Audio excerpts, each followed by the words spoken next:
Hello, good morning students. स्वागत है आप सभी का आज के लेक्चर नंबर 2 में सरफेस टेंशन। पिछली बार जो हमने पढ़ लिया था वो सरफेस टेंशन का एक इंट्रोडक्शन पार्ट था, जिसमें हमने ये देखा था कि सरफेस टेंशन की डेफिनेशन वगैरह क्या है और उसकी प्रॉपर्टीज क्या है। ठीक है, आज हम जो पढ़ने वाले हैं वो कुछ उसी का एक आगे का कंटिन्यूस पार्ट है, जिससे आपको थोड़ा और अंडरस्टैंडिंग बनेगा कि हाँ, सरफेस टेंशन वास्तव में कैसे एक्ट करता है सरफेस के ऊपर, है ना। क्यों एक्ट करता है वो भी आपको पता चलेगा। पिछली बार मैंने आपको लेक्चर में कहा था कि आपको केवल ये डेफिनेशन अभी मान के चलना है, क्यों और कैसे अगले लेक्चर में आएगा, तो वो आज आ चुका है। ठीक है, तो पिछले लेक्चर में हम ये पढ़ चुके थे कि कोई भी एक कंटेनर है, कंटेनर में मैंने लिक्विड फिलअप कर दिया है। क्या फिलअप कर दिया है? लिक्विड। लिक्विड कोई सा भी, ठीक है। उसके ऊपर वाली सरफेस को लिक्विड सरफेस के नाम से जानेंगे, है ना। ऊपर वाली सरफेस को किसके नाम से जानेंगे? Liquid surface. और बच जो गया है बाकी का, यानी कि ये जो होगा अंदर का मटेरियल, वो है बल्क, ऊपर वाला होगा लिक्विड सरफेस। ठीक है, तो हमने कहा था कि किसी भी मटेरियल के लिए, याद रखिए, किसी भी मटेरियल के लिए उसके सरफेस का जो प्रॉपर्टी होता है it's entirely different from the bulk. ठीक है, इसलिए फ्लूइड मैकेनिक्स में हमने जो भी स्टडी किया था that was related to only to the bulk of a material, not to the liquid surface और fluid surface. That's why it's come under the topic of a surface tension. समझे क्या? चलिए, अब आज का एक सवाल मैं देता हूं जिसका जवाब मैं लास्ट में दूंगा। सवाल ये है, क्या सरफेस टेंशन केवल लिक्विड ही शो करता है या फिर गैसेस भी शो करती है? ठीक है, तो इसका आंसर मैं दूंगा लास्ट में। You can answer it in comment section before me. Okay, चलिए आज का अपना टॉपिक क्या है वो हम पढ़ते हैं। केवल अंडरस्टैंडिंग करना है आज का, है ना, कि यस क्या है ये। जी हाँ, आइए। इसका कहना है कि in order to understand the surface tension, अगर आपको सरफेस टेंशन को क्या करना है, समझना है, तो हमने देखा था कि सरफेस टेंशन क्या कहता है खुद। वो कहता है कि कोई भी जो सरफेस है उसको वो क्या करेगा, सिकोड़ लेगा, यानी कि क्या करेगा, टेंशन क्रिएट करेगा, इधर से इधर से इधर से, मिनिमम एरिया कवर करना चाहता है। वो क्या करना चाहता है? Minimum area. तो आज उसका हम थोड़ा सा डीप मीनिंग समझेंगे कि हाँ, what does it means to say that someone is want to contain the minimum surface area. Okay, अब सरफेस टेंशन को समझने के लिए हमें मॉलिक्यूलर थ्योरी को समझना होगा। किसको समझने के लिए? In order to understand the behaviour of the liquid surface we need to understand the first molecular theory of surface tension. ठीक है, जो मैं वर्ड्स बोल रहा हूँ उनको आप एज ए नोट्स बनाकर लिख भी सकते हैं। ठीक है ना, क्योंकि मैं बहुत ज़्यादा लिखवा नहीं सकता आपको, हाँ, लेकिन समझाऊंगा पूरा, है ना। तो जितना इंपॉर्टेंट पॉइंट है वो सारे लिखवाए जाएंगे, लेकिन कुछ कुछ चीज़ें जो समझने लायक है आपको सेल्फ अंडरस्टैंडिंग के लिए वो लिखते रहना। ठीक है, चलिए। तो सरफेस टेंशन को समझने के लिए मॉलिक्यूलर थ्योरी में 5 पॉइंट डिसाइड हुए हैं। कितने? 5 पॉइंट। तो मॉलिक्यूलर थ्योरी के according you have to discuss 5 points. First, intermolecular forces, intermolecular force. Second, पहला क्या है? इंटरमॉलिक्यूलर फोर्स है। चलिए, अगला है स्टूडेंट्स, ये आपका अगला है, इसमें फ्री सरफेस ऑफ लिक्विड है, सरफेस फिल्म है। चलिए, range of molecule.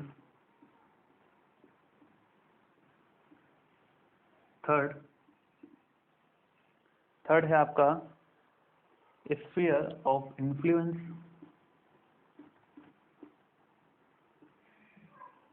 Number 4, surface film. And number 5, free surface of liquid, free surface of liquid. ठीक है, तो molecular theory of surface tension के अंदर we have to discuss total 5 points, 1 2 3 4 5, ठीक है। इन पांचों को अगर आपने समझ लिया तो सरफेस टेंशन का जो बहुत ही बेसिक अंडरस्टैंडिंग है वो समझ में आएगा। दूसरा, इसमें जितने थ्योरेटिकल क्वेश्चन बनेंगे, objective type, subjective type, theoretical जो भी बनेगा वो यहाँ से आप एक्सप्लेन कर पाएंगे हर बार, ठीक है। तो आज का ये टॉपिक समझना आपको बहुत इंपॉर्टेंट है, specially to the NEET and CET students, ठीक है ना। क्योंकि थ्योरेटिकल क्वेश्चन अगर बनेगा तो इसी से आपको आंसर देना है, लेकिन जेई वालों के लिए इंपॉर्टेंट है या नहीं? इंपॉर्टेंट है, क्योंकि अगर अंडरस्टैंडिंग बनेगी तभी तो आप अच्छे लेवल के क्वेश्चन भी कर पाएंगे। चलिए, पहला हम पढ़ेंगे इंटरमोलिकुलर फोर्स, ठीक है ना। पहला क्या है? Intermolecular force.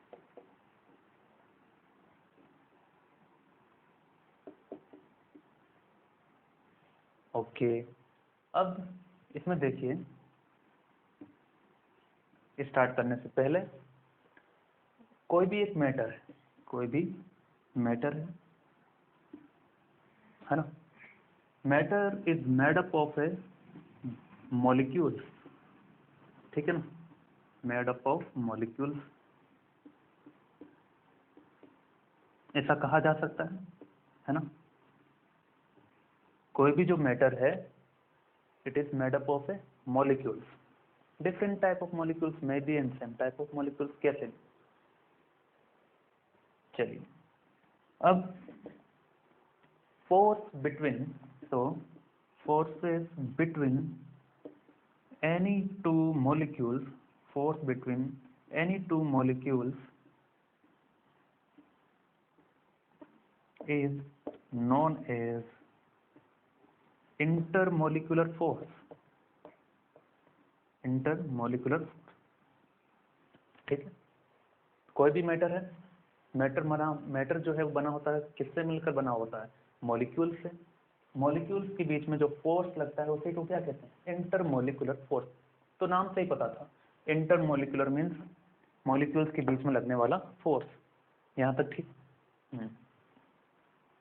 अब ये इंटरमोलिकुलर फोर्स दो तरह का हो सकता है, पहला कोहेसिव, दूसरा एडहेसिव, ठीक है। बहुत बढ़िया। जब सेम टाइप ऑफ मॉलिक्यूल्स आपके पास हो, है ना, यहाँ पर मॉलिक्यूल्स कैसे भी हो सकते हैं, सेम टाइप कैसे, वो तो इन जनरल है। वो इंटरमोलिकुलर फोर्स दो तरह का था, कोहेसिव और एडहेसिव। अगर कोहेसिव फोर्स है मतलब क्या है? The force is acting between same type of molecules, ठीक है, means force is acting between molecules of same substance, यानी कि दो ऐसे मॉलिक्यूल के बीच में फोर्स लग रहा हो वो जो एक ही सब्सटेंस से मिलकर बने हैं, यानी कि एक ही सब्सटेंस के हैं। मतलब जैसे वाटर और वाटर मॉलिक्यूल के बीच में, example water and water molecule, ठीक है। पानी और पानी के मॉलिक्यूल के बीच में जो फोर्स लगेगा वो कैसा होगा? कोहेसिव, क्योंकि दोनों ही मॉलिक्यूल कैसे हैं? सेम है, दोनों ही पानी के मॉलिक्यूल है। दूसरा एयर मॉलिक्यूल, इनके बीच में कैसा लगेगा? Cohesive force. चलिए, अब बताओ इसमें क्या होना चाहिए? इसमें होगा the force is acting between molecules of different substance, ठीक है ना। तो different molecules act between different molecules, ठीक है। अब जैसे एग्जांपल लेते हैं, मैंने एयर और वाटर ले लिया, है ना। कोई भी दो अलग अलग सब्सटेंस के मॉलिक्यूल जो हो उनके बीच में लगने वाला जो फोर्स होगा वो क्या होगा? एडहेसिव। केरोसिन और वाटर ले लिया, ठीक है। तो इतना समझ मात्र, कोई बड़ी बात नहीं, केमिस्ट्री में पढ़ भी रखा आपने। जो नहीं पढ़ रखा उसकी हम बात करते हैं।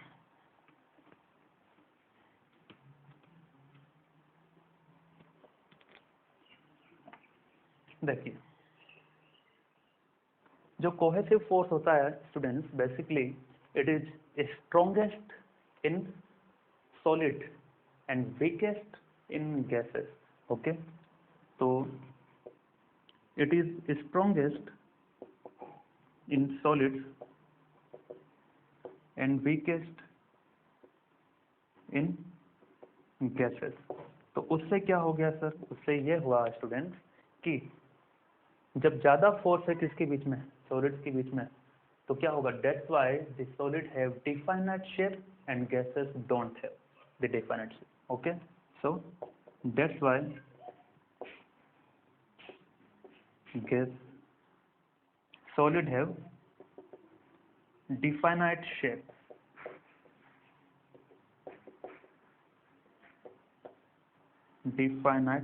and gases don't। ठीक है, चलिए यहां तक समझ में आती है बात। अब हम आगे बढ़ते हैं और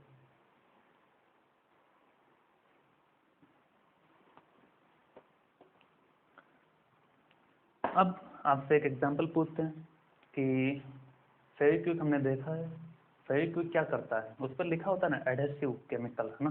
मतलब क्या है, ये एडहेसिव फोर्स पे काम करता है, वैसे भी करेगा। जैसे आपने क्या करना चाहा कि फेविक्विक लिया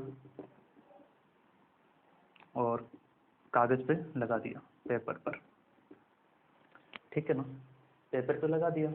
अब इस पर कोई आप दूसरा कुछ पेपर सबमिट चिपकाना चाह रहे हैं, तो क्या है, दो अलग अलग मॉलिक्यूल्स के बीच में हो रहा है क्या, अट्रैक्शन हो रहा है। या फिर ऐसे समझो, जो मैं समझाना चाह रहा हूँ कि इन शॉर्ट जो फेविक्विक है वो इतना पता है कि एडहेसिव फोर्स पे वर्क करती है, क्योंकि वो दो डिफरेंट मॉलिक्यूल्स को चिपका देती है। ठीक है, तो एक सवाल आपके मन में ये आना चाहिए, जैसे यही फेविक्विक है, ठीक है, इसी के अंदर तो वो लिक्विड मटेरियल है जो बाहर आएगा और किसी भी मटेरियल को या किसी भी ऑब्जेक्ट को चिपकाने का वर्क करता है, ठीक है। लेकिन क्या होता है कि वो अंदर क्यों नहीं चिपक जाता, है ना, ये भी तो एक क्वेश्चन होता है। Why don't it get stuck itself inside the bottle which kept, है ना, जिस बोतल में उसे रखा जा रहा है, जिस कंटेनर में उसे रखा जा रहा है फेविक्विक को, ग्लू को, वो उसी के अंदर क्यों नहीं चिपक जा रहा। तो बड़ा ही सिंपल सा जवाब है। जवाब ये है स्टूडेंट कि उसे जैसे ही आप फेविक्विक से लिक्विड को बाहर निकालते हैं, तो लिक्विड क्या करता है, सबसे पहले ऑक्सीजन यानी कि एयर मॉलिक्यूल के साथ रिएक्शन करता है। एयर मॉलिक्यूल के साथ रिएक्शन करने के बाद क्या होता है, वो स्टिकी यानी चिपचिपा बनता है, तब जाकर के वो क्या होता है, चिप जाता है किसी भी ऑब्जेक्ट के लिए। लेकिन जब वो कंटेनर के अंदर है, तो कंटेनर के अंदर the oxygen molecules are absent, more or less absent होते हैं, क्योंकि होते ही नहीं ना, अंदर हवा का, ठीक है। अगर हवा नहीं है तो रिएक्शन नहीं हो पाएगी, रिएक्शन नहीं हो पाएगी तो वो अंदर स्टिक नहीं होगा कंटेनर के, तो पहला रीजन हुआ। तो कई बार ऐसा भी होता है सर कि जो बाहर वाला मुंह जो होता है उसका वहां पर तो चिपक जाता है, क्योंकि वहां ऑक्सीजन के मॉलिक्यूल होते हैं, ठीक ना, क्योंकि बाहर वाले ओपन जो साइड है वहां तो आ सकते हैं ना oxygen molecule, that's why. Okay, चलिए अब हम आगे बढ़ते हैं। तो पहला हमने पॉइंट क्लियर कर दिया है, कौन सा, इंटरमोलिकुलर फोर्स दो तरह के होते हैं, कोहेसिव और एडहेसिव। यहाँ से कुछ बातें और कर लेते हैं कि जैसे मैं लिख रहा हूँ बोर्ड पर, है ना, तो मार्कर का यूज कर रहा हूँ, मैंने मार्कर लिखा तो ये लिखा जा रहा है, क्या कारण है कि इंक जो है वो यहीं पर चिपक जा रहा है ना, क्या कारण है। तो इंक का कोई मॉलिक्यूल होगा और बोर्ड की सरफेस पे जाके क्या हो रहा है, ये चिपक जा रहा है। मतलब क्या है, there is a force of adhesive force. क्यों, क्योंकि these are the two different, ink का एक मॉलिक्यूल होगा और इस सब्सटेंस का, बोर्ड का अपना सब्सटेंस का क्या होगा, एक मॉलिक्यूल होगा, उनके बीच में कौन सा फोर्स लग रहा होगा, एडहेसिव लग रहा होगा, करेक्ट। जैसा कि आप पेपर पे लिखते हैं पेन से, दिन रात लिखते हैं, है ना, मेहनती बच्चे हैं आप, मेरी तरह, चलिए मेरी तरह मुझसे जा। चलिए अब हम पढ़ेंगे range of molecule. Okay,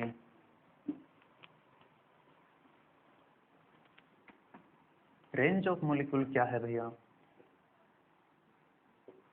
range of molecule ये होता है स्टूडेंट्स कि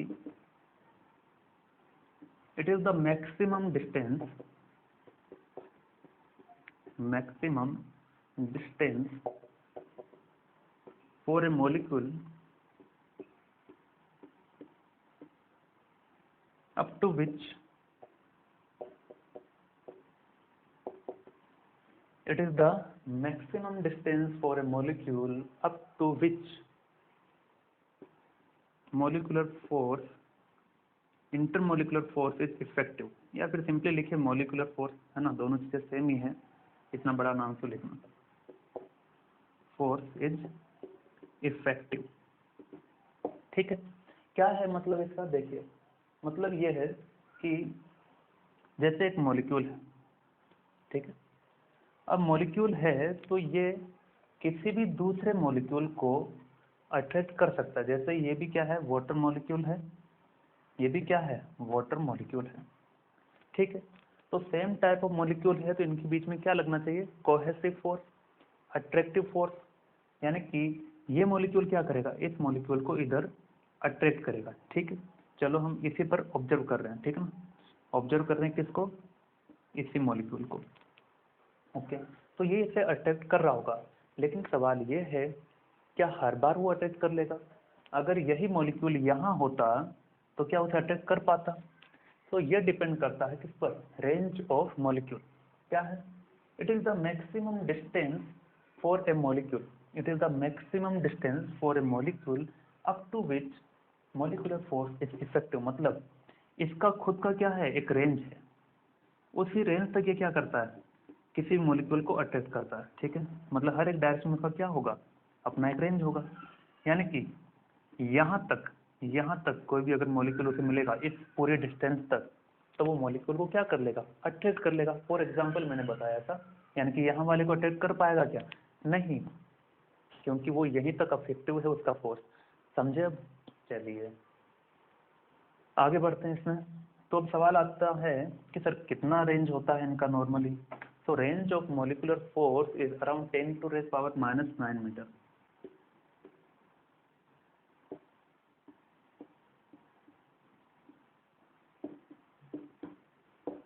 force is around 10⁻⁹ meter in solid and liquid।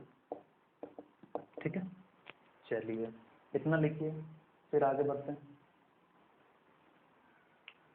अगला है अपना sphere of influence.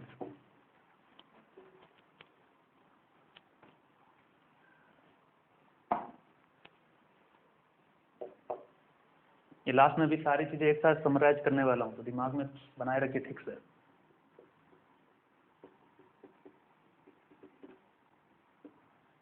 Sphere of influence क्या है, it's an imaginary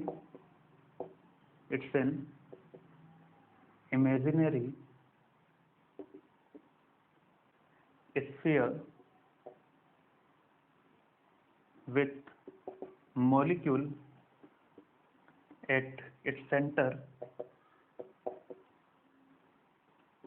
and radius equal to molecular range। मतलब क्या है, मतलब ये है कि जैसे ये कोई एक मॉलिक्यूल है, ठीक है, तो मॉलिक्यूल को क्या कर लो कि एक सेंटर मान लो, इस मॉलिक्यूल को क्या मान लेंगे, सेंटर मान लेंगे। मान लिया किसका सेंटर, एक स्फीयर का, तो स्फीयर बनाओ खुद से। ठीक है ना, ये एक इमेजिनरी कल्पना है, आपकी कल्पना, हमारी कल्पना, हम सब की कल्पना है, ये मन की कल्पना, स्फीयर, तो ये इमेजिनरी।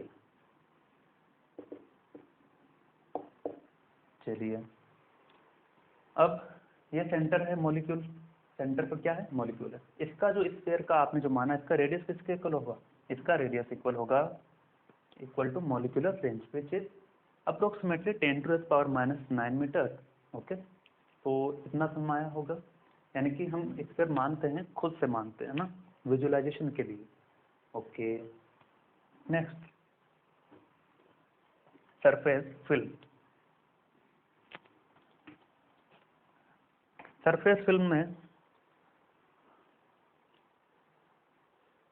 देखिए क्या है, सरफेस फिल्म। तो जैसे एक कंटेनर है, मान लीजिए ये लिक्विड सरफेस है ना,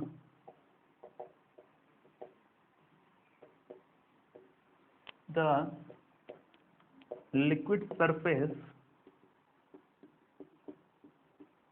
with a thickness is equal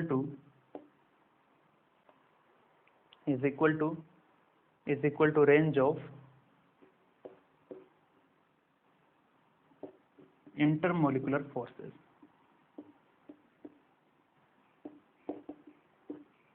ठीक है, मतलब क्या, मतलब ये है द लिक्विड सरफेस, ये लिक्विड सरफेस है जिसे मैंने XY नाम दिया, विथ ए थिकनेस, इसका जो थिकनेस होना चाहिए, मतलब ये थोड़ा सी थिक होनी चाहिए ये लेयर, यहाँ तक हो ली, यहाँ तक मान ली, है ना। और ये जो थिकनेस है बच्चों is equal to intermolecular force, range of intermolecular force, यानी कि इसे एक्स डैश कहा, इसे क्या कह देंगे, वाई डैश। तो ये जो थिकनेस है वही क्या है, रेंज ऑफ मॉलिकुलर फोर्स है। और इसी थिकनेस वाली पूरी जो ये लेयर बनेगी उसी को क्या कहेंगे, सरफेस फिल्म कहेंगे। ठीक है, तो ये पूरा सरफेस फिल्म है। क्या है ये, सरफेस फिल्म।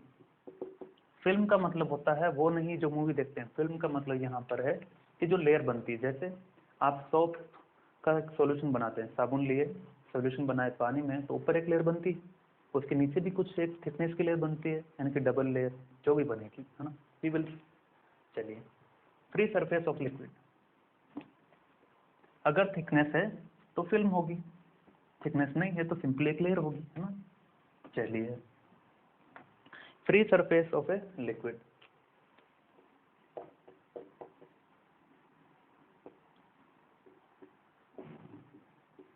चलिए इसमें क्या है, आपको क्या पॉइंट समझाना है, देखिए इसमें समझाना है आपको, it's a surface of a liquid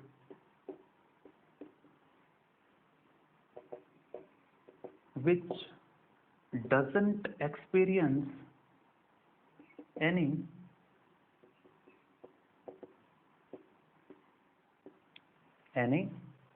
shear stress।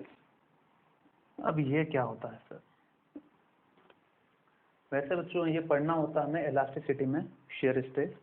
हाल फिलहाल इतना समझो कि स्ट्रेस का मतलब क्या होता है,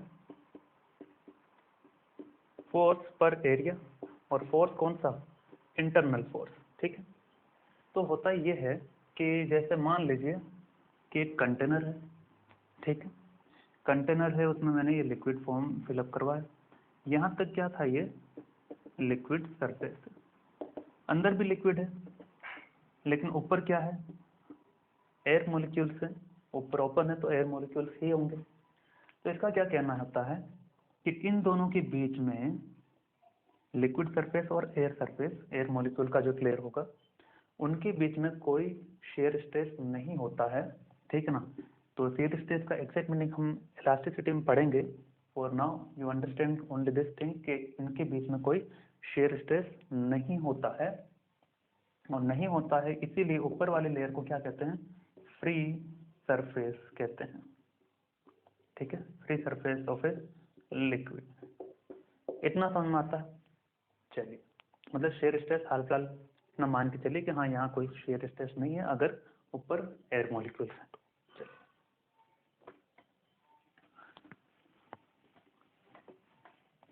अब सभी को कंबाइन करते हैं, अब तक हमने जो पढ़ लिया।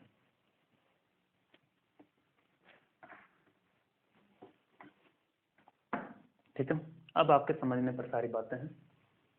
Late suppose we are having container, तो जो मैं स्टेटमेंट बोल रहा हूँ ना बच्चों, वो आपको लिखते रहना है ना, जहाँ जहाँ आपको लगे कि हाँ ये स्टेटमेंट लिखना है, यू शुड राइट इट।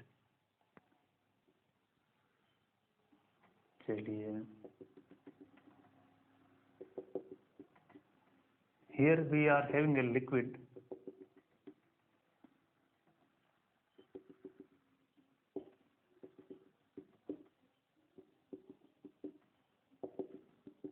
ठीक है, चलिए बहुत बढ़िया। ये पूरा वाटर है, ठीक है ना, बिना के ही वाटर है, लिक्विड क्या है, वाटर है। यहाँ तक हमने फिलअप कर रखा। Now let us consider first layer X Y. ये इस मैंने लेयर को क्या कहा, एक्स वाई कहा।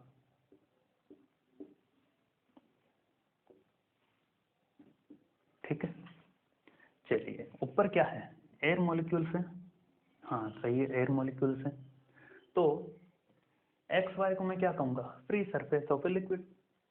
एक्स वाई क्या है अपना, free surface of a liquid. क्यों, क्योंकि ऊपर एयर मॉलिक्यूल्स हैं, कोई शेयर स्ट्रेस नहीं लगेगा, और उसी वजह से उसको नाम दिया गया क्या, फ्री सरफेस ऑफ लिक्विड।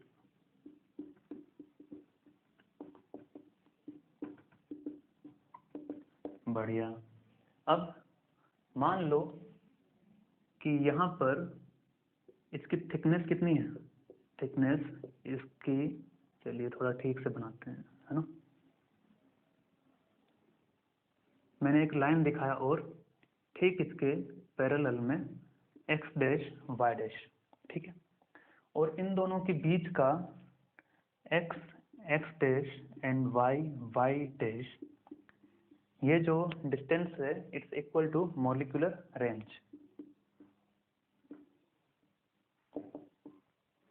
अगर ऐसा होगा तो इस पूरे को क्या कहेंगे, सरफेस फिल्म कहेंगे। ठीक है, तो here we have what, here we have surface film.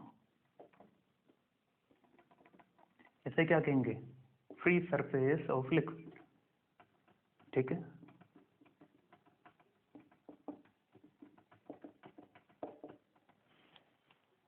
अब इसकी बात हो गई, इसकी बात हो गई। चलिए ये दोनों तो खत्म हो गया, इनकी बात हमने कर ली, इसको भी मिटा देते हैं। अब मॉलिक्यूलर थ्योरी का पूरा कंक्लूजन पार्ट हम समझ रहे हैं ना। Now let us consider 3 molecules. Late us consider 3 water molecules A B C। तो A फॉर एप्पल, उसके बाद B फॉर बड़ा एप्पल, C फॉर छोटा एप्पल। चलिए एक मॉलिक्यूल मैंने यहां मान लिया, दूसरा मैंने सरफेस से मान लिया, तीसरा इस सरफेस फिल्म के अंदर। ठीक है, तो ए जो है इनसाइड बल्क, बी जो है, बी इसे कह देते हैं, ठीक है, इसे ए कह देते हैं, सरफेस फिल्म के अंदर माना है, और सी जो मॉलिक्यूल है वो क्या है, फ्री सरफेस पर। ठीक है, ये सब हमने माना कि भाई ऐसा ऐसा है। ओके, चलिए अब हम क्या करते हैं, now we will consider the forces acting on the molecule. लेकिन फोर्सेस से पहले भी हम क्या करते हैं कि स्फीयर ऑफ इन्फ्लुएंस हम मेजर कर सकते हैं ना, कर सकते हैं। क्या है इसका मतलब, ये होता है कि ये पर्टिकुलर एक इमेजिनरी स्फीयर बनाएगा। चलो थोड़ा छोटा बनाते हैं, जहां तक इसका फोर्स इफेक्टिव होगा। सही, इसका भी यही हाल होगा। और मॉलिक्यूल कहाँ रखेंगे, सेंटर पर। बढ़िया, ठीक है, ऐसा कुछ नहीं, छोटा बड़ा वो बन गया बस, है ना, स्फीयर रेडियस आर कुछ भी। चलिए ये सी स्फीयर हो गया, यहाँ लिक्विड ही है तो उसमें कोई चिंता वाली बात नहीं है। यहाँ पर भी लिक्विड ही है, इसके ऊपर एयर मॉलिक्यूल्स है ना। चलिए नाउ अब हम क्या करेंगे, इंटरमोलिकुलर फोर्स की बात करेंगे। कैमरा मैंने चेक किया, सही चल रहा है। स्फीयर ऑफ इन्फ्लुएंस की बात हो गई, रेंज ऑफ मॉलिक्यूल की भी बात हो गई है, क्योंकि इतने रेंज पर ये एक्ट कर रहा है, सभी ने दिखा दिया। Now intermolecular forces for molecule A. Molecule A जो है वो कहाँ है, बल्क के अंदर। बल्क के अंदर ये खुद क्या है, वाटर मॉलिक्यूल है, और इसके चारों ओर भी क्या है, वाटर मॉलिक्यूल है, तो सेम टाइप ऑफ मॉलिक्यूल है, so there will be attractive force. कौन सा को अट्रैक्टिव फोर्स, कोहेसिव फोर्स, ठीक है। तो यहाँ पर एक मॉलिक्यूल रहा होगा, यहाँ भी एक रहा होगा, यहाँ भी रहा होगा, बहुत सारे वाटर मॉलिक्यूल्स हैं, क्योंकि चारों ओर इसके क्या है, वाटर मॉलिक्यूल्स हैं। वो सभी उसे क्या करेंगे, अट्रैक्ट करेंगे, यानी कि ये इसे अट्रैक्ट कर रहा होगा, ये इसे अट्रैक्ट कर रहा होगा, इधर भी, यानी इस मॉलिक्यूल को ये सभी क्या कर रहे हैं, अट्रैक्ट कर रहे हैं। सिंपल है, ठीक है ना। तो ऑल द डायरेक्शन में फोर्स लग रहे हैं, सभी सेम अमाउंट फोर्स से ही क्या करेंगे, अट्रैक्ट करेंगे, क्योंकि सभी का जो रेंज है वो क्या है, फिक्स रहेगा। चलिए, तो net force on A, net force on A is 0, क्योंकि इधर भी फोर्स उतना ही, इधर भी उतना ही, इतना इतना इतना, सभी सेम डायरेक्शन में सेम फोर्स से खींच रहे हैं, तो नेट फोर्स 0 है। वैसे भी 0 होता, क्योंकि 0 अगर नहीं होता मतलब इसका मोशन हो जाता, लेकिन ये स्टैटिक है ना। चलिए, तो नेट फोर्स 0 है। Now focus on point B, क्या है कि पॉइंट बी को इधर वाले मॉलिक्यूल इधर खींच रहे होंगे, इधर वाले इधर खींच रहे होंगे, ये नीचे लिक्विड वाले है ना, लिक्विड वाले हम देख रहे हैं। चलिए, अब इधर भी तो, यहाँ तक तो पानी ही है ना। तो देखिए, ऐसा मैं बना देता हूँ बी, ऐसा बनाया हमने,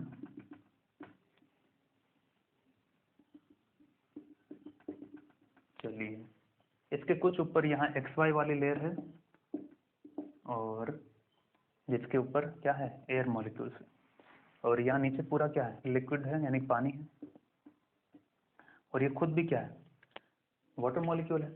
तो वाटर मॉलिक्यूल तो इसे अटैक करेंगे विद द कोहेसिव फोर्स, ठीक है।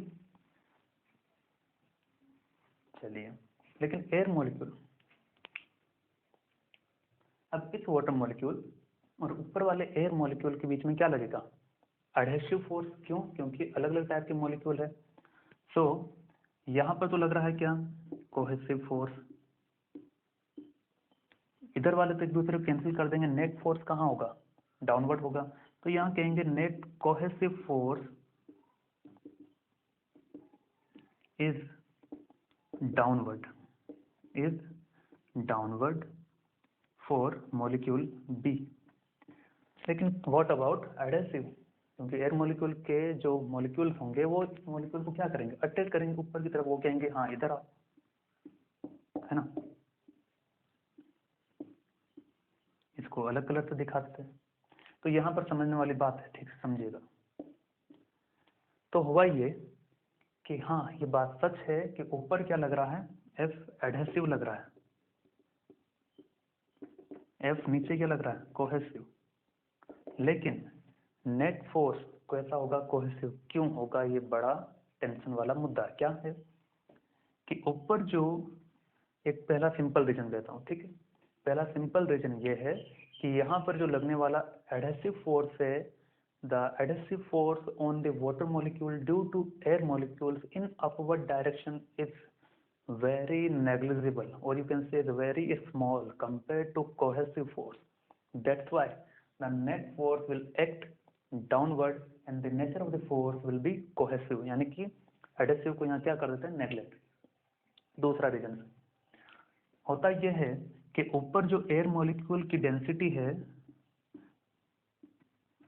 डेंसिटी वो बहुत ही कम होती है with respect to the liquid molecules inside the container, ठीक है, इनसाइड दिस स्फीयर। तो क्या होगा, उनकी डेंसिटी ज्यादा है तो ज्यादा नीचे वो खींचेंगे, वो कम खींच पाएंगे, ठीक है ना। तो ये अपने स्टेटमेंट अपने अकॉर्डिंग लिख ही लीजिएगा, ठीक है ना। तो बी के लिए पता चलता है कि नेट फोर्स कहाँ होगा, बी के लिए नीचे होगा, कौन सा, कोहेसिव। चलिए, अब सी का क्या करें, सी के लिए एक फोर्स इधर, एक इधर, इधर इधर। तो इसमें तो ऐसा लग रहा है कि आधा इस पर नीचे है, आधा इस पर ऊपर है ना। आधा इस पर नीचे है, आधा इस पर कहाँ है, ऊपर है।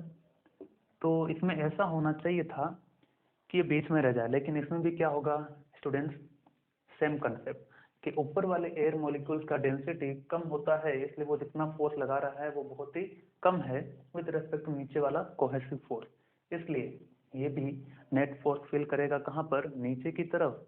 That's why the net cohesive force होगा कहाँ पर, नीचे की तरफ ही होगा इसमें भी, है ना। तो इसमें भी क्या लिखेंगे, for molecule see the net force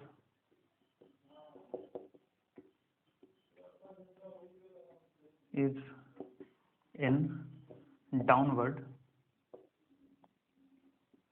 और वो कैसा होगा, कोहेसिव होगा। चलिए बहुत बढ़िया है ना। अब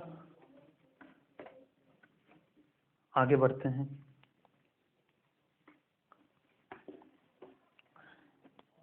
तो ए पर तो कोई फोर्स लग नहीं रहा, यानी कि बल्क के अंदर जो मॉलिक्यूल्स हैं उनके ऊपर नेट फोर्स क्या होता है, 0 होता है, ठीक है। लेकिन जो मॉलिक्यूल सरफेस फिल्म में हो या लिक्विड सरफेस यानी कि फ्री सरफेस पर हो, ठीक है ना, उनके ऊपर इफेक्ट पड़ता है क्या, कि उनके ऊपर नेट फोर्स कभी भी 0 नहीं होता। क्यों नहीं होता, क्योंकि ऊपर दूसरे मॉलिक्यूल्स भी उनके साथ कांटेक्ट में आते हैं, और उसी की वजह से सरफेस वाले मॉलिक्यूल जो होंगे उन सभी पर नेट फोर्स कहाँ लगेगा, डाउनवर्ड, ठीक है। नेट फोर्स कहाँ लगेगा, डाउनवर्ड लगेगा, ठीक है ना। तो यहां से पता चलता है क्या, कि बल्क के अंदर जो मॉलिक्यूल है नेट फोर्स 0 है, सही। इन पर नेट फोर्स लग रहा है क्या, डाउनवर्ड, तो दोनों का प्रॉपर्टी अलग है या नहीं है, है। तो यहां से पता चलता है यस, कि सरफेस का property is entirely different from the bulk itself of A given material, ठीक है। इसीलिए यहाँ पर इस फोर्स की वजह से, इस फोर्स की वजह से क्या होगा, देखिए कि ये इस लेयर का कुछ लेंथ होगा, मान लेते हैं एल लेंथ, नीचे क्या लग रहा है, एफ अमाउंट का फोर्स लग रहा है, ठीक है। तो यही तो कल बताया था क्या, कि नेट फोर्स या फिर अलोंग द लाइन, उसके परपेंडिकुलर जो फोर्स है, यानी कि जो भी लाइन आपको दिया है उसके perpendicular force upon length is equal to what, surface tension. अभी आपको समझ में आया होगा कि हाँ ऐसा क्यों हमने डिफाइन किया था, ठीक है। चलिए अब हम आगे बढ़ते हैं कि सर ये तो बढ़िया है कि हाँ नेट फोर्स नीचे लग, लेकिन उससे होगा क्या, क्या ऐसा नहीं हो सकता कि नेट फोर्स नीचे लग रहा है तो उन मॉलिक्यूल्स को नीचे जाना चाहिए, जाना चाहिए ना, जाना चाहिए, यस, वो जाते भी हैं। तो आपने देखा भी होगा कई बार कि जैसे थम्स अप वगैरह, स्प्राइट वगैरह जो आपने देखा होगा, कि कई बार नीचे से कुछ मॉलिक्यूल्स ऊपर उठते हैं, नीचे से कुछ मॉलिक्यूल ऊपर उठते हैं। ऐसा क्यों होता है, ऐसा यहाँ पर पता चलेगा। हो ये रहा है स्टूडेंट्स, कि मान लो यहाँ वाला मॉलिक्यूल है, उसके ऊपर नेट फोर्स कहाँ लग रहा, नीचे लग रहा, तो वो कहेगा मैं नीचे जाऊंगा भाई, मेरे ऊपर नेट फोर्स कहाँ लग रहा, नीचे की तरफ लग रहा, तो वो यहाँ आया, ठीक है। So net force on molecules at surface will be in downward direction,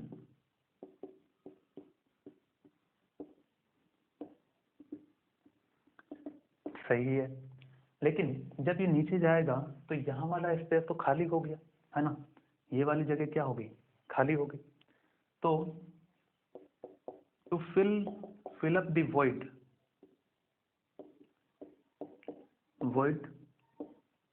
empty space, क्या होगा, कोई दूसरा बबल राइज करेगा, वो कहाँ जाएगा, ऊपर जाएगा। सो other molecule will rise, other molecule will rise up, दूसरे मॉलिक्यूल क्या होंगे, राइज होंगे, ऊपर जाएंगे। इसीलिए हमें बबल्स उठते हुए दिखाई देते हैं कई बार ग्लास में, स्प्राइट की बोतल में, कहीं जगहों पर, ठीक है। तो ये उसका कारण है, ठीक है। अब दूसरा पॉइंट आ गया, केसरिया तो बढ़िया है ना। अब ये बार बार जो डिस्टर्बेंस हो रहा कौन सा, कि सभी मॉलिक्यूल नीचे आएंगे, ये ऊपर जाएगा, है ना। तो अब क्या किया जाए कि यहाँ पर जो फोर्स लग रहा है वो कम हो जाए, है ना, ताकि स्टेबल हो जाए, है ना। क्योंकि सरफेस के पास क्या हो रहा है कि जो मॉलिक्यूल्स हैं सरफेस, उन सब के ऊपर फोर्स लग रहा है, और फोर्स लगने की वजह से नीचे जाना पड़ेगा। तो ये कंटिन्यूसली चलता रहेगा, तो इसे क्या कहते हैं कि कंटिन्यूअस माइक्रोस्कोपिक टर्बुलेंस कहते हैं। यानी कि molecules will have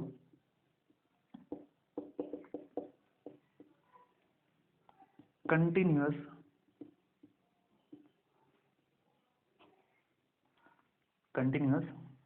microscopic turbulence.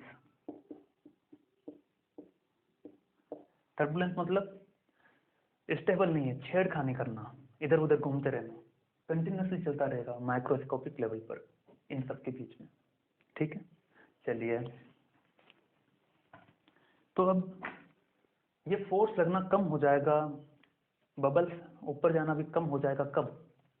अगर मैं ऊपर वाले नंबर ऑफ मॉलिक्यूल्स को कम कर देता हूं तो, ठीक है ना। यानी कि सरफेस पर मॉलिक्यूल अगर कम होंगे, मॉलिक्यूल अगर कम होगा तो कम मॉलिक्यूल पे फोर्स लगेगा और कम मॉलिक्यूल ऊपर उठेंगे, सही है। उसके लिए क्या करना होगा, ये जो सरफेस है, ये जो लेयर है, वो क्या होना चाहिए, छोटा होना चाहिए, है ना। So that's why surface area should be minimum.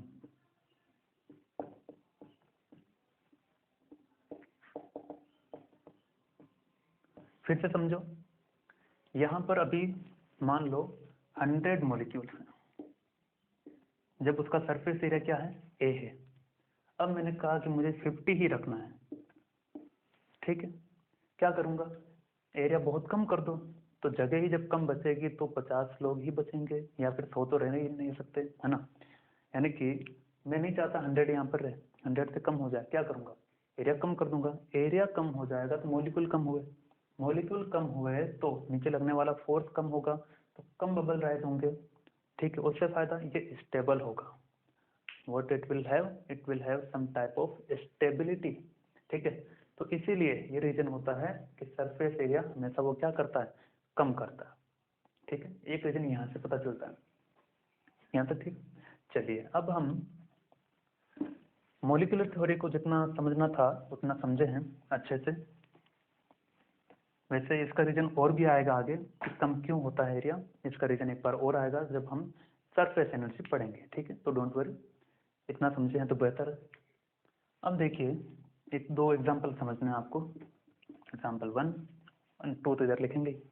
चलिए, कैमरा चेक कर लेते हैं, चल रहा।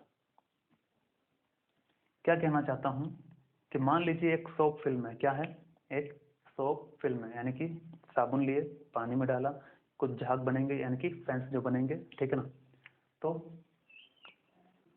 ऊपर एक जो लेयर बना, तो ऊपर से देखो, ऊपर वाला जो लेयर दिखा वो कैसा दिखेगा, स्फेरिकल दिखेगा। तो ऊपर वाला लेयर ऐसा बनाया, ठीक है। ये क्या है, सोप फिल्म है। फिल्म क्यों कहा, सोप का सॉल्यूशन इट्स ओके। चलिए, सोप सॉल्यूशन कह देते हैं। अभी खुश, है ना। ये ऐसा ऊपर एक लेयर बनेगा, मैंने दिखा दिया, है ना। चलिए, अब मैंने क्या किया, एक थ्रेड लिया, ठीक है। जैसे ये लेयर, ये दिख रहा था मुझे सरफेस, साबुन का झाग जो है ना, फैंस जो आए हुए हैं, यानी कि सोप सोल्यूशन है, उसी के सबसे ऊपर वाले सरफेस पर मैंने धागा लिया और ऐसे छोड़ दिया, ठीक है। तो मान लेते हैं धागे को ऐसे छोड़ा है, यानी कि थ्रेड लिया है मैंने, वो ऐसे कुछ जैसा मैंने ऐसे गिराया था, बस वो गिर गया ऐसा, ठीक है ना। तो ऐसा कुछ शेप लिया, ठीक है। चलिए, बढ़िया।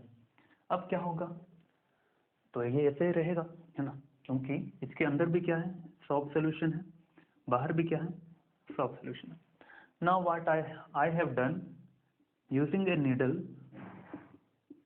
I just picked it, pick the soap solution inside thread, यानी कि मैंने नीडल लिया और यहाँ से ऐसे टच किया, जिससे क्या होगा, तो आप कर सकते हैं घर पर भी कि अंदर का जो सोप सोल्यूशन है वो हट जाएगा, है ना, ये ऐसा दिखेगा अब, ठीक है, यानी कि ये ऐसा। अब सोप सोल्यूशन कहाँ है, केवल यहाँ है ना, अंदर नहीं है, अंदर नहीं है, तो अब देखो अब क्या होगा, नो सोप सोल्यूशन, ठीक है। अब ये होगा कि सरफेस टेंशन एक्ट करेगा, क्योंकि सरफेस की तो प्रॉपर्टी है क्या, सरफेस टेंशन लगाना, ठीक है। तो ये वाला सोप सोल्यूशन क्या करेगा, उसे अपनी तरफ खींचेगा, ये वाला अपनी तरफ, ये वाला अपनी तरफ, ये वाला अपनी तरफ, ये वाला अपनी तरफ, ये वाला अपनी तरफ, कैसा बन जाएगा, ये ऐसा बन जाएगा ड्यू टू सरफेस टेंशन। तो आपने देखा कि अंदर सोप सोल्यूशन हटाया तो अंदर कोई सोल्यूशन नहीं रहा, अब सरफेस टेंशन लगना स्टार्ट हुआ। पहले क्यों नहीं लग रहा था, क्योंकि अंदर वही सोल्यूशन था जो बाहर में था, तो सरफेस टेंशन वर्क नहीं कर रहा था, क्योंकि सेम ही सोल्यूशन है। यहाँ पर खत्म हो गया, कैसे खत्म हुआ, एक नीडल लिया, ऐसे पिक किया, क्या किया, पिक मतलब क्या है, जो लेयर बना हुआ था उसे आपने फोड़ दिया, ठीक है, तो फोड़ दिया तो अंदर से सोल्यूशन हट गया, वो कहाँ चला गया, बाहर में चला गया, है ना। अब ये खाली हो गया। अब क्या किया कि इसने सरफेस टेंशन ने अट्रैक्ट किया, क्यों किया, क्योंकि यहाँ पर सोप सोल्यूशन मॉलिक्यूल है, सोप मॉलिक्यूल है, मॉलिक्यूल है, मॉलिक्यूल है, मॉलिक्यूल है, ये मॉलिक्यूल इस मॉलिक्यूल को क्या करेगा, अट्रैक्ट, ये मॉलिक्यूल इसको क्या करेगा, अट्रैक्ट, ये इसको क्या करेगा, अट्रैक्ट, ऐसे करते करते यहाँ वाला इधर अट्रैक्ट होगा, यहाँ वाला इधर, तो कुल मिला के कंप्लीटली क्या हो जाएगा, स्ट्रेच्ड, क्या हो जाएगा, स्ट्रेच्ड हो जाएगा। That's why liquid surface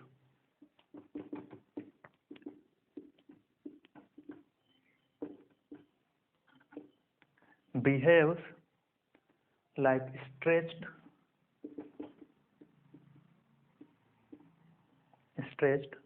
surface elastic, ठीक है, ये एक एग्जांपल था। चलिए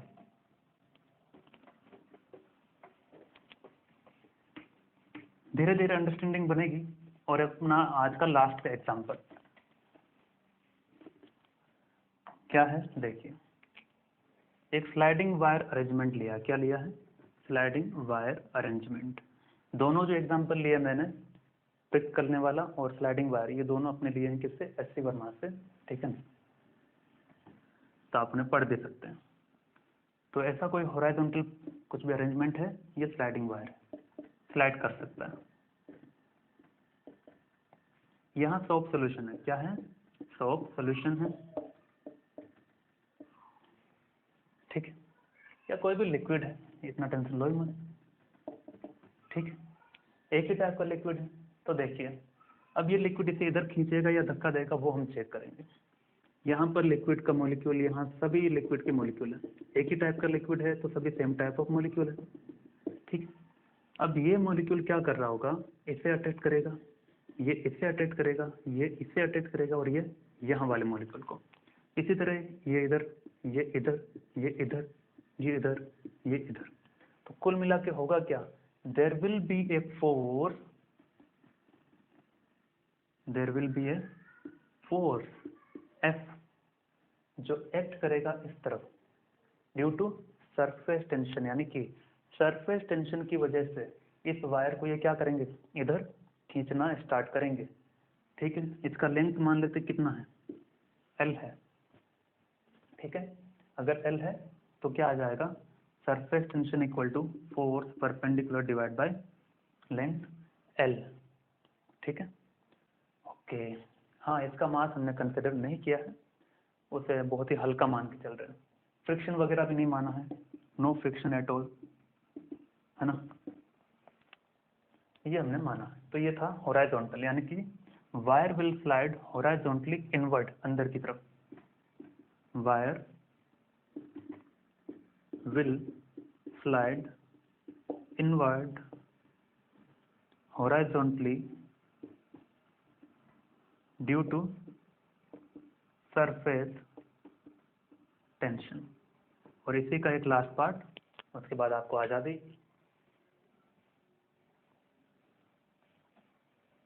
इसी को मैंने उल्टा करके लगा दिया।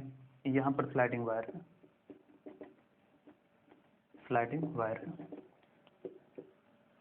सॉरी ये लिक्विड है कोई, ठीक है। तो क्या होगा, अगेन इसका लेंथ L ही है। यहाँ मॉलिक्यूल होगा, मॉलिक्यूल होगा, मॉलिक्यूल होगा, ये मॉलिक्यूल, यह मॉलिक्यूल इससे अटैक करेगा, इससे इससे इससे, ठीक है।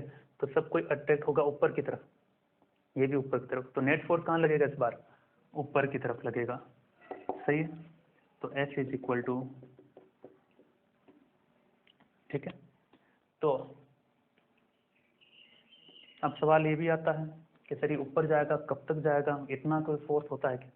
बहुत ही हल्के से वायर के लिए पॉसिबल है, ठीक है, हल्के से वायर के लिए पॉसिबल है। तो देखो अगर मैं ये भी कर देता हूँ यहाँ पर, क्या कि सर जब ऊपर स्लाइड करेगा तो ये तो लिख लेना, क्या slide, wire will slide upward,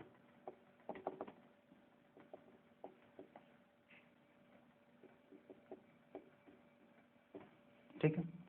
अब मैंने क्या किया, नीचे W अमाउंट का वेट लगा दिया, 1/3, ठीक है ना। वो क्या, सेकंड खत्म कर लेना खुद लिखकर। तो देखिए ये इक्विलिब्रियम में रहे, यानी कि ज़्यादा मास अगर लटका दिया तो नीचे गिर जाएगा, नो डाउट।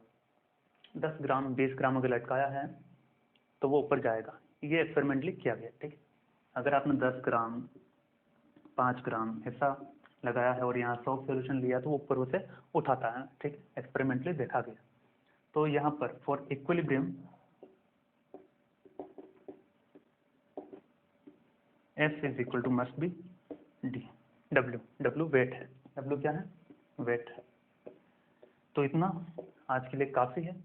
इसी के साथ आज का हम लेक्चर कंप्लीट करते हैं। और मैंने आपसे एक सवाल पूछा था स्टार्टिंग में, क्या कि गैसेस क्या सरफेस टेंशन दिखाती है? आंसर है नहीं दिखाती है। Only it's a liquid which shows the property of surface tension, gases don't. Why? Because जो सरफेस का कंसेप्ट है, कौन सा, फ्री सरफेस का जो कंसेप्ट है, it is possible only in liquid but not possible in gases, ठीक है। आज हमने केवल कुछ कंसेप्ट ही पढ़े हैं मॉलिक्यूलर थ्योरी के, जिसमें आपकी डीप अंडरस्टैंडिंग बनी होगी। अगले लेक्चर में न्यूमेरिकल लेंगे, और डाउट हो तो कमेंट सेक्शन यूज कीजिए। तब तक के लिए टाटा।